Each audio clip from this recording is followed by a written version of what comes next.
Managing Director of Truman Change. We're a business space in the Northwest. We help organisations and managers and leaders to change the way that they work. And there's so much change going on at the moment as a result of the COVID-19 crisis. So we're creating lots of free videos and blogs and content available for people to have a look at if you're having to manage a change programme in your workplace.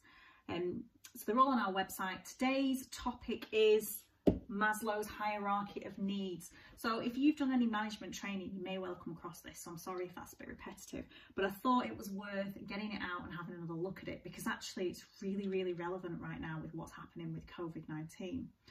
So the principle of it is, it's basically about motivation, and in order to get to a place where we are motivated to improve ourselves and reach our full potential, there are a series of other needs that need to be met. So it is a hierarchy. If something is missing down below, you can't get to the top. That's the theory.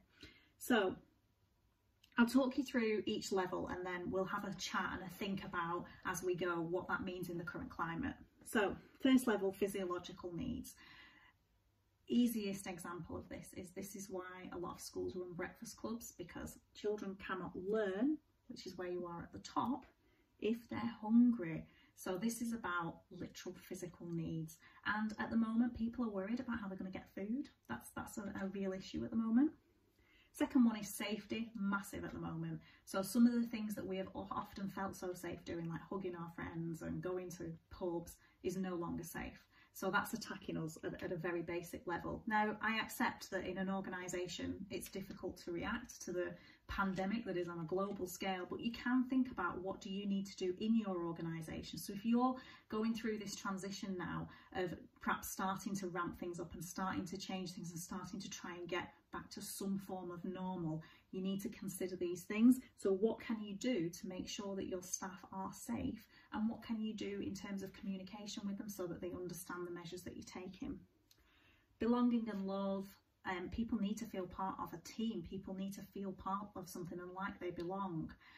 What can you do in the current climate when you're looking at people on furlough, you're looking at people working remotely? You need to take some real active steps. So in my team, we're doing things like a weekly quiz, we're doing things like daily huddles, where we're really actively keeping in contact with people as much as possible.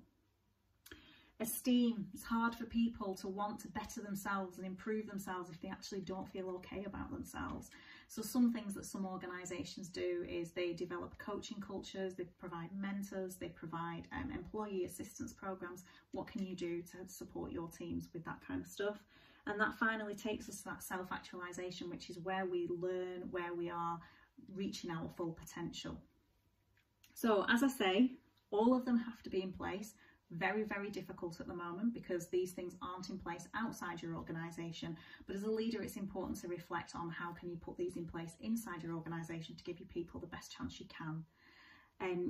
As I said, this is part of a series of videos. We've done stuff around project management, around the change curve, and various other things. So please take a look at our website. And if there's anything particular you want to talk about, or if you want some specific help on how we can actually help to drive change in your organisation with you, then please do get in touch.